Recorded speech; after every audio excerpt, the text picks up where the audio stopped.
Watch the divine chemist at work, gazing thoughtfully at a beaker full of the first element in the spiritual periodic table, love. He tests different elements against each other, virtues reacting against emotions, compassion bubbling against anger and sadness. What's the right dose here? Generosity balancing with happiness, valor against fear, mixing compounds and dissecting morality at a molecular level, trying to create this soupy spiritual cocktail of precise moral predispositions called a human being.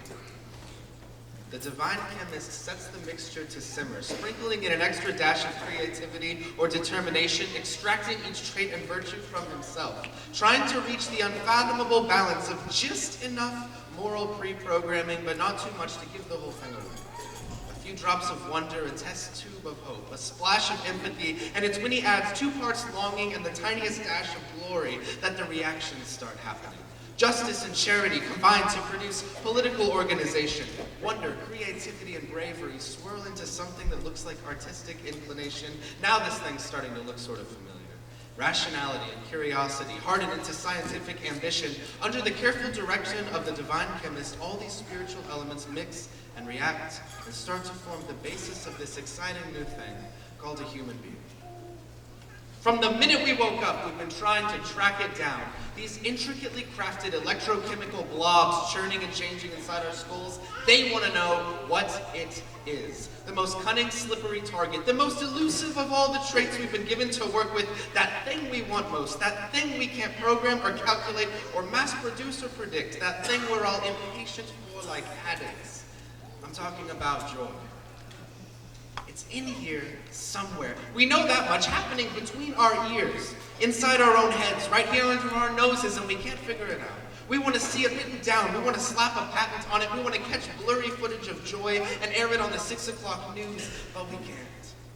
So as usual, the puzzled scientists turned to the poets for answers. So I stepped up to the plate and said, I may need a thesaurus for this one, but I'll give it a try.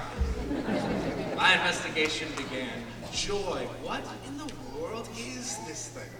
My poetic detective skills quickly ruled out the obvious. Of course it's like Beethoven's Ninth Symphony. Of course it's like hugging your grandma. Of course it's like your baby's laughter or buying lunch for a homeless person. But then it got weird. I found joy in a cancer ward. I saw joy-filled paintings from concentration camps. Unmistakable joy spilling out of mud houses in the third world and in the laughter of hungry barefoot children.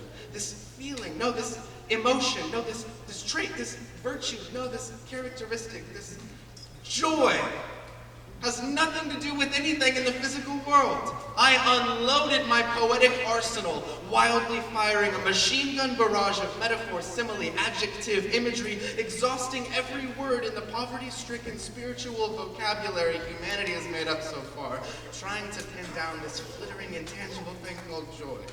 To lock joy in a cell made of words, to imprison joy behind bars of poetry.